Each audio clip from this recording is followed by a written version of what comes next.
को तस्वीरें दिखाते मुख्यमंत्री का संबोधन।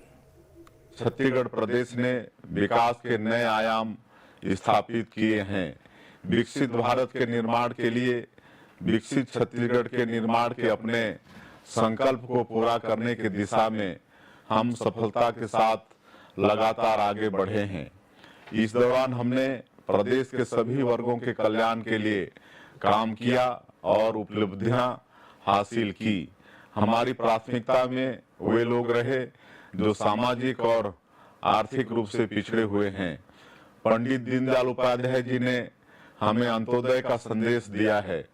इसी के अनुरूप हमने प्रदेश के अंतिम व्यक्ति तक विकास को पहुंचाने के लिए लगातार काम किया है। हमने राज्य के जनजातीय समाज के गौरव को फिर से ऊंचाई पर स्थापित करने में सफलता प्राप्त की है।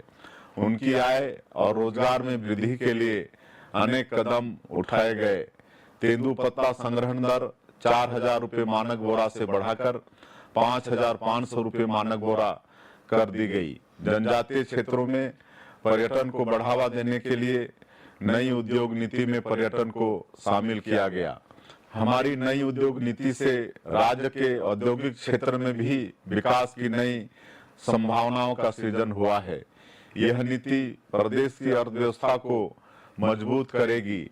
हमने इस नीति को रोजगार परक बनाया है। हमने किसानों से किया गया वादा पूरा करते हुए 3100 रुपये प्रति क्विंटल की दर और 21 क्विंटल प्रति एकड़ के मान से धान की खरीदी की।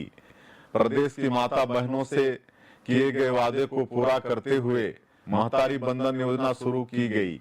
इसका लाभ 70 लाख माताओं बहनों को मिल रहा है। जरूरतमंद परिवारों के लिए 18 लाख प्रधानमंत्री आवास उपलब्ध कराने के अपने वादे को पूरा करने के लिए सरकार बनने के दूसरे ही दिन कैबिनेट की बैठक में निर्णय लिया गया। इस निर्णय पर तेजी से अमल करते हुए आवासों के निर्माण के लिए बड़ी राशि भी जारी की गई। इस तरह हमने यशस्वी प्रधानमंत्री श्री नरेंद्र मोदी जी की अधिकांश गारंटियों को 1 साल के भीतर ही पूरा कर दिया है। हमारी एक बड़ी कामयाबी यह भी है कि हम बस्तर के अंदरूनी गांव तक लोकतंत्र और विकास की किरणों को पहुंचाने में सफल हुए। नक्सलवाद के पूरी तरह खात्मे के लक्ष्य की ओर तेजी से आगे बढ़े हैं। छत्तीसगढ़ में नक्सलवाद अब अंतिम सांसें गिन रहा है। हमने वादा किया था कि हम राज्य में सुशासन स्थापित करेंगे। इसके लिए तकनीक का प्रयोग करते हुए शासन प्रशासन को पारदर्शी और भ्रष्टाचार मुक्त बनाने में हमें अच्छी कामयाबी मिली है। छत्तीसगढ़ राज्य निर्माता पूर्व प्रधानमंत्री भारत रत्न स्वर्गीय अटल बिहारी वाजपेयी जी के सुशासन के सपने को हम लगातार साकार कर रहे हैं।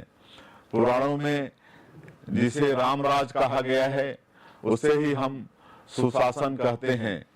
अपने वादे के मुताबिक हमने सीजीपीएससी परीक्षा प्रणाली को बेहतर बनाया है। पूरी पारदर्शिता के साथ परीक्षाएं हुई और उनके परिणाम घोषित हुए।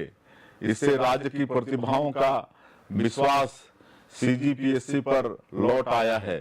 सबका साथ, सबका विश्वास, सबका विकास और सबका प्रयास की नीति पर चलते हुए हम आने वाले दिनों में भी विकास के नए सोपान तय करेंगे। आप सभी को इन उपलब्धियों की बहुत बहुत बधाई। जय हिंद, जय छत्तीसगढ़। साय को आप सुन रहे थे और उस पंथ पे चलते हुए भगवान कृष्ण के अलौकिक वार्ता